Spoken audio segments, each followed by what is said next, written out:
What if the safest person in your life suddenly wasn't? Some mistakes don't destroy you all at once. They rot you slowly from the inside, in silence. It began on one of those deceptively quiet evenings. Dad was upstairs, lost in one of his marathon phone calls. And for a while, the house felt like it belonged only to us. I sat beside her on the couch, laughing softly. A story from when I was 10. Something innocent. But the silence that followed my laugh wasn't comfort. It was something else. "You should be careful," she said, voice low. "This feels strange." "Strange?" I smiled. "Or familiar?" She didn't answer. She didn't move either. "My name is Ethan, and I've always known how to lean just close enough to unsettle someone without crossing the line. Until I did. I was raised like royalty. Julia and Richard handed me a life most kids would envy: tailored suits, scholarships, weekend retreats. But eventually, the golden boy wonders what it's like to wield power over the ones who gave it. Julia, my mother, was no ordinary woman. She had presence. Poise. A calm that made the world slow down when she entered a room. As a kid, I clung to her. As I grew older, something shifted. I started seeing what others saw when they looked at her. It began subtly. I'd ask her if she liked my haircut, if I looked handsome enough for someone like her. At first, she laughed, waved it off. But later, her responses became slower. I noticed the change when her hand lingered on my shoulder just a moment too long. Dad, of course, was rarely home. Always busy. Always somewhere else. And when people stop looking, things in the dark start to grow. One night, I asked her to stay and watch a movie, just the two of us. She hesitated but stayed. The wine flowed quietly. The lights were soft. I made a joke. She smiled. I shifted closer. "You're acting strange tonight," she said. "Or maybe I'm just being honest," I replied. She stood up and left. Quickly. And I smiled. I thought the night would change something.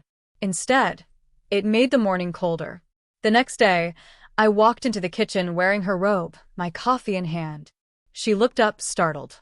"You should get dressed," she said. "Why? Haven't you seen me like this before?" Her jaw tightened. "I'm your mother." "Then act like it." I placed the cup on the counter, brushing her fingers by accident, or maybe not.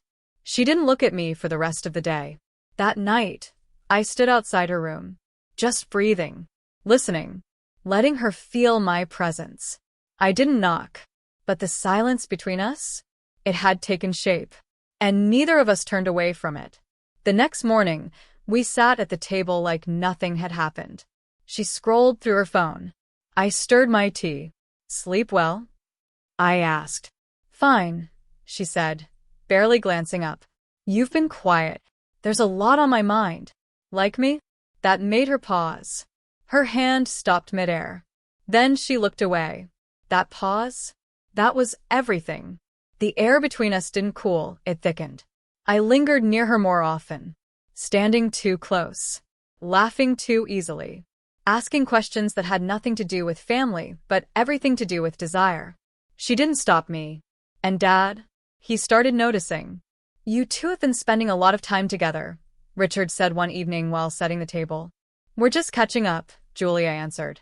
"He's been home more lately." "Still," he muttered, "it's a lot." That night, I found a gift on my pillow. A simple leather bracelet. No note. But I knew who it was from. It wasn't just a gift. It was a quiet surrender. And I wore it like a flag. The next morning at breakfast, Richard raised an eyebrow. "New?" "Yeah," I replied. "From who?" "Someone who understands me." Silence. Julia didn't say a word. But she wasn't breathing normally either. Later that day, Dad passed by the den and paused. I was on the floor, sorting old albums. Julia was on the couch, quietly watching. He stood there for a second too long. All it takes is a breath held 1 second longer. And a husband becomes a detective. That evening, I knocked on her door. She opened it slowly. "Ethan, you don't have to say anything. This isn't right." "Then stop me." She didn't. The silence between us didn't break. It fused. In the days that followed, She avoided me, but not enough. One Sunday, we went to the grocery store together. Nothing major. But in the car, we laughed like we used to. On the way back, I reached for her hand. And she let me, just for a moment. But it was enough. When we got home, Richard was standing by the kitchen door. "Have fun?" he asked, eyes locked on our hands. "Just groceries," I replied casually. He said. "Looked like more." That night, she came into my room, fully dressed, hair undone, eyes tired. "He's starting to question things," she said. "Then maybe it's time to stop pretending. This can't last." It never had to. She sat on the edge of my bed, fingers trembling. "You're still my son," she whispered. "And you're still here." We sat in silence. And in that moment, I wasn't sure who was more afraid, her or me.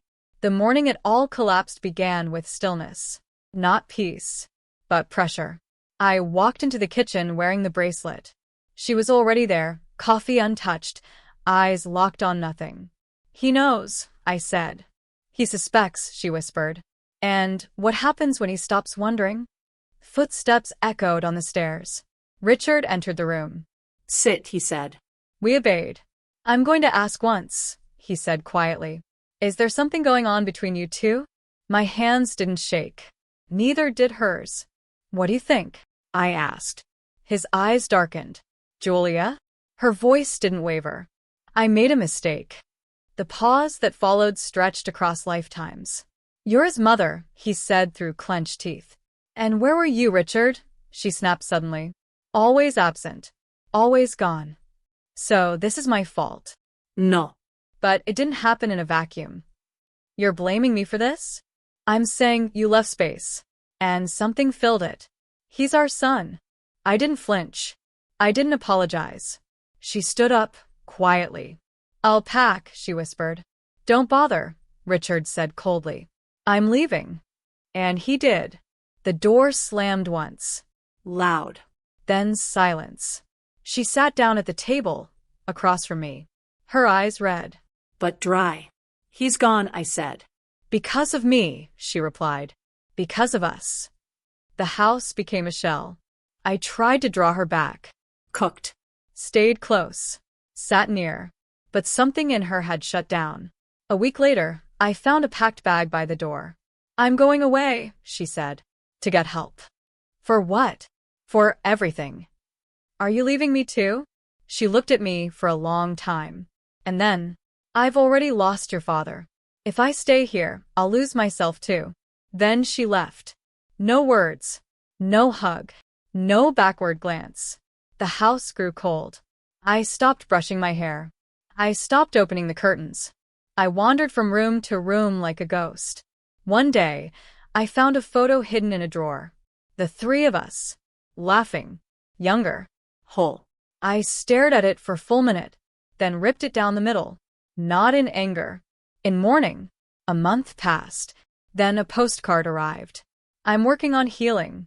Please do the same." Signed, Julia. Not Mom.